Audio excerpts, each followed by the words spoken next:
മാന്യ പ്രേക്ഷകർക്ക് എൻ്റെ പ്രണാമം. ഞാൻ 2-3 ദിവസങ്ങൾക്ക് മുമ്പ് നാഷണൽ ഹൈവേ നിർമ്മാണത്തെക്കുറിച്ചും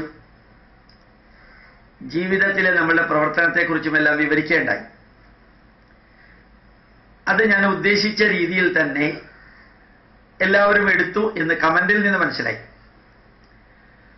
പിന്നീട് ഒരു ദിവസം, ഇന്നലെയോ മിനിഞ്ഞാന്നോ, ഭാരതത്തിലെ ഇലക്ട്രിസിറ്റി അത് ഉൽപ്പാദിപ്പിക്കുകയും വിതരണം ചെയ്യുകയും ഉപയോഗിക്കുകയും ചെയ്യുന്നതിനെക്കുറിച്ച് ഗവൺമെന്റ് ഓഫ് ഇന്ത്യ എടുത്ത തീരുമാനങ്ങളെക്കുറിച്ച് വിവരിച്ചു. വിൻഡ് എനർജി, സോളാർ എനർജി, അതുപോലെ തന്നെ നാച്ചുറൽ ഗ്യാസ് ഉപയോഗിച്ചിട്ടുള്ള എനർജി, കോൾ ഉപയോഗിച്ചിട്ടുള്ള ന്യൂക്ലിയർ പ്രോഗ്രാം ഉപയോഗിച്ചിട്ടുള്ള energy, hydro electrical project, thermal project, ഇതെല്ലാം ഇലക്ട്രിസിറ്റി പ്രൊഡ്യൂസ് ചെയ്യാനായിട്ട്, അത് ഉപയോഗിക്കുമ്പോൾ വേസ്റ്റേജ് കുറയ്ക്കാനായിട്ട് പവർ ഗ്രിഡ് ഉണ്ടാക്കുക, LED ബൾബ് ഉപയോഗിക്കുക, എക്സ്ട്രാ പ്രൊഡക്ഷൻ ഹൈ ലെവലില് സെയിൽസ് നടത്തുക, നമ്മുടെ അയൽവക്കത്തെ രാജ്യത്തിൽ നിന്ന് എക്സ്ട്രാ ഇലക്ട്രിസിറ്റി വാങ്ങിക്കുക, അവർക്കില്ലാത്ത സ്ഥലത്ത് കൊടുക്കുക, എക്സ്ചേഞ്ച് ബാർട്ടർ സിസ്റ്റത്തിൽ ചെയ്യാം. ഇത് ഞാൻ പറഞ്ഞത് ഇലക്ട്രിസിറ്റിയെ കുറിച്ചിട്ടാണെങ്കിലും ലക്ഷ്യമിട്ടത് നമ്മളുടെ ജീവിതത്തെ കുറിച്ചിട്ടാണ്.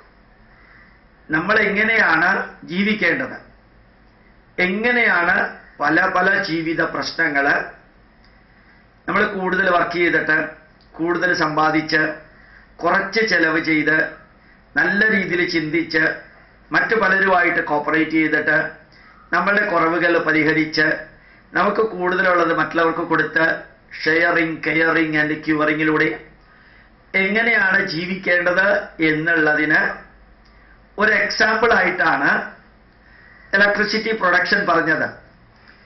പക്ഷെ കുറച്ച് വ്യക്തികൾ ഞാൻ ഇലക്ട്രിസിറ്റി പ്രൊഡക്ഷനെ കുറിച്ചിട്ട് അറിയിക്കാനാണ് അങ്ങനെ ഒരു യൂട്യൂബ് മെസ്സേജ് കൊടുത്തതെന്ന് ധരിച്ചു. തെറ്റൊന്നുമില്ല, ആ പറഞ്ഞിരിക്കുന്നത് ശരിയാണ്. അത് ജീവിതവുമായിട്ട് ബന്ധപ്പെടുത്തിയതും ജീവിതത്തിലെ കാര്യങ്ങൾ അൾട്രാ മോഡേൺ ടെക്നോളജി ആയിട്ട് ബന്ധപ്പെടുത്തിയാൽ എങ്ങനെ മനസ്സിലാക്കാൻ സാധിക്കും എന്നറിയാൻ വേണ്ടിയാണ് അത് ചെയ്തത്.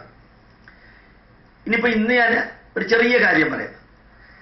ഇന്നലെ ഞാൻ എൻ്റെ മകളുടെ വീട്ടിലേക്ക് ആറ്റുകാൽ ഭഗവതി ക്ഷേത്രത്തിനടുത്ത് പോവുകയുണ്ടായി. ചിലപ്പോൾ കാറ് ദൂരെ നിർത്തിയിട്ട് ഞാൻ നടന്നു പോകുമ്പോൾ 2 സൈഡിലും വീടുകളിൽ മലയാള മനോരമയുടെ ബോർഡ് കാണും. Don't park in front of the gate, no parking എന്ന് ഗേറ്റിന് മുമ്പിലുള്ളവർക്ക് മനസ്സിലാകത്തക്ക വിധത്തിൽ ഒരു മലയാള മനോരമയുടെ ബോർഡ് വെച്ചിട്ടുണ്ട്. അപ്പൊക്കെ ഞാൻ ആലോചിക്കാറുണ്ട് മറ്റു പത്രങ്ങൾ എന്താ ഇത് ചെയ്യാത്തതെന്ന്. ഇന്നലെ ഞാൻ പോയപ്പോൾ കണ്ടു, മലയാള മനോരമയുടെ അത്രയും വലിപ്പത്തില്, കുറെ കൂടി വലിയ അക്ഷരത്തില്, ക്ലിയർ ആയിട്ട്, നല്ല ഭംഗിയായിട്ട് മാതൃഭൂമിയും ആ വഴിയിലുള്ള വീടുകളിൽ എവിടേക്കാണോ മാതൃഭൂമി ഉള്ളത് അവിടെ മാതൃഭൂമിയുടെ ബോർഡും വെച്ചിട്ടുണ്ട്. ആദ്യമായിട്ടാണ് ഞാനത് കാണുന്നത്. മനോരമ പത്രം ഇടുന്നവരാണെന്ന് തോന്നുന്നു മനോരമയുടെ ബോർഡ്, മാതൃഭൂമി പത്രം ഇടുന്നവരാണെന്ന് തോന്നുന്നു മാതൃഭൂമിയുടെ ബോർഡ്. മാതൃഭൂമിയും മനോരമയും ഫ്രീ ആയിട്ട് കൊടുത്താണോ എന്ന് എനിക്ക് അറിഞ്ഞുകൂടാ. ഹിന്ദു പേപ്പർ ഇടുന്നവർക്ക് ഇത് ഫ്രീ ആയിട്ട് കൊടുത്താണോ എന്ന് എനിക്ക് അറിഞ്ഞുകൂടാ. ഏതായാലും മനോരമയുടെയും മാതൃഭൂമിയുടെയും ബോർഡ് ഇന്നലെ കണ്ടപ്പോ എൻ്റെ മനസ്സ് പോയത് വേറൊരു കാര്യത്തിലേക്കാണ്. മനോരമ അവരുടെ പത്രത്തിന്റെ പ്രചരണത്തിന് എന്തെല്ലാമാണോ ചെയ്യുന്നത്, പത്രം നല്ലതാണ്, വാർത്ത നല്ലതാണ്, അഡ്വർടൈസ്മെന്റ് ധാരാളമുണ്ട്, സർക്കുലേഷൻ കൂടുന്നുണ്ട് എന്നെല്ലാം പറഞ്ഞാൽ മാത്രം പോരാ, അത് ജനങ്ങളെ ഓർമ്മിപ്പിക്കാനുള്ള കാര്യങ്ങളും ചെയ്യണം. മനോരമ അങ്ങനെ ചെയ്തോട്ടെ, ഞങ്ങൾ അങ്ങനെ ചെയ്യില്ല എന്ന് പറഞ്ഞ് മാതൃഭൂമി മാറി നിന്നാൽ മാതൃഭൂമി പത്രത്തിന്റെ സർക്കുലേഷൻ കുറയും. കാരണം ജനങ്ങളുടെ മനസ്സിൽ മാതൃഭൂമി എന്ന പത്രം വരില്ല. ഈ പത്രത്തിൽ നിന്ന് നമുക്കിനി ഒന്ന് ജീവിതത്തിലേക്ക് പോകാം. ഈ 2 ബോർഡുകളിൽ നിന്ന് ജീവിതത്തിലേക്ക് വരണം നിങ്ങൾ. എന്തിനറിയോ? ഞാൻ സത്യസന്ധനാണ്, ഞാൻ ധർമ്മബോധമുള്ളവനാണ്, ഞാൻ കൃത്യനിഷ്ഠയുള്ളവനാണ്, ഞാൻ വാക്കിന് വ്യവസ്ഥയുള്ളവനാണ് എന്ന് എനിക്കറിയാം, അല്ലെങ്കിൽ എനിക്കും ദൈവത്തിനും അറിയാം എന്ന് പറയുന്നതിൽ ഒരർത്ഥമില്ല. എൻ്റെ മനസാക്ഷിക്കറിയാം ഞാൻ തെറ്റ് ചെയ്തിട്ടില്ല, ഇതിനും ഒരർത്ഥമില്ല. എന്താ ഇങ്ങനെ പറയാൻ കാരണം? ഞാൻ ധർമ്മബോധമുള്ളവനാണെന്ന് ലോകത്തെ ബോധ്യപ്പെടുത്തേണ്ട ഉത്തരവാദിത്വം എനിക്കുണ്ട്.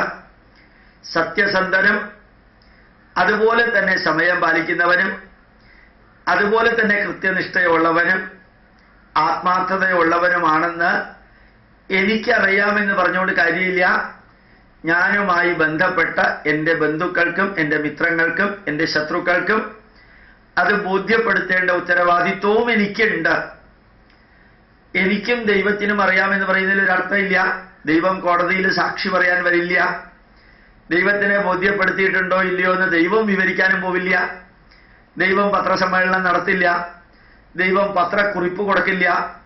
ദൈവം ട്വിറ്ററിൽ എഴുതില്ല. ദൈവം ഫേസ്ബുക്കിൽ എഴുതില്ല. ദൈവം യൂട്യൂബിൽ അപ്ലോഡ് ചെയ്യില്ല. അപ്പൊ ദൈവം എന്ന പ്രതിഭാസത്തെ ചാരി നിന്നുകൊണ്ട് ധാരാളം തെറ്റുകൾ ചെയ്യുകയോ അല്ലെങ്കിൽ ശരിയാണ് ചെയ്തിരിക്കുന്നതെന്ന് ബോധ്യപ്പെടുത്താതിരിക്കുകയോ ചെയ്താൽ എൻ്റെ മനസാക്ഷിയുടെ മുമ്പിൽ ഞാൻ തെറ്റുകാരനല്ല എന്നൊക്കെ പറയുന്ന വാക്കുകൾക്കും വരികൾക്കൊന്നും ഒരു അർത്ഥമില്ല. മനസാക്ഷിയല്ല നിങ്ങളെ കോടതിയിലേക്ക് കൊണ്ടുപോകുന്നത്, പോലീസുകാരാണ് കൊണ്ടുപോകുന്നത്. മനസാക്ഷിയല്ല നിങ്ങളെ വിചാരണ നടത്തുന്നത്, അഡ്വക്കേറ്റുമാരാ വിചാരണ നടത്തുന്നത്. മനസാക്ഷിയല്ല നിങ്ങളെ വിലയിരുത്തുന്നത്, ജനങ്ങളാ വിലയിരുത്തുന്നത്.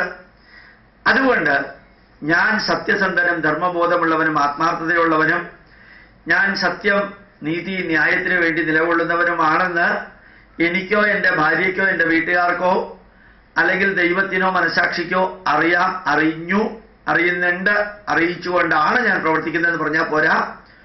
നിങ്ങളുമായി പ്രത്യക്ഷമായും പരോക്ഷമായും ബന്ധപ്പെടുന്ന വ്യക്തികളെ ആവശ്യമുണ്ടെങ്കിലും ആവശ്യമില്ലെങ്കിലും ഇടയ്ക്കെങ്കിലും ബോധ്യപ്പെടുത്തേണ്ട ഉത്തരവാദിത്വം നമുക്കും നിങ്ങൾക്കുമുണ്ട്. മാതൃഭൂമി പത്രം ജനങ്ങൾ വായിക്കുന്നു എന്ന് അവർ തന്നെത്താനെ മനസ്സിലാക്കിക്കോട്ടെ എന്ന് പറഞ്ഞുകൊണ്ട് കാര്യമില്ല. മനോരമ എങ്ങനെയാണോ അവരുടെ സർക്കുലേഷൻ ജനങ്ങൾക്ക് പ്രൊജക്റ്റ് ചെയ്യുന്നത് ഒരു ബോർഡിലൂടെ, അതേപോലെ മാതൃഭൂമിയും പ്രൊജക്റ്റ് ചെയ്തപ്പോൾ അവിടെ കണ്ട വ്യത്യാസം, ആറ്റുകാൽ ഭഗവതി ക്ഷേത്രത്തിലേക്ക് പോകുന്ന വഴിയിൽ പകുതിയിൽ കൂടുതൽ ആൾക്കാര് മാതൃഭൂമിയാണ് വാങ്ങിക്കുന്നത്.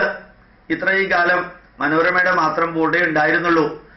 ഒരാൾ എന്നോട് പറയുകയും ചെയ്തു, എൻ്റെ അടുത്ത ബന്ധു പറയുകയും ചെയ്തു, സാറേ മാതൃഭൂമി വെച്ചപ്പോഴാണ് ഇത്രയും അധികം ആൾക്കാർ മാതൃഭൂമി പേപ്പർ ഇവിടെ വാങ്ങിക്കുന്നുണ്ടോ എന്ന് ഞങ്ങൾക്ക് അത്ഭുതം തോന്നിയത്. ഞങ്ങൾ വിചാരിച്ചു ഇവിടെ എല്ലാം മനോരമയാണെന്ന്.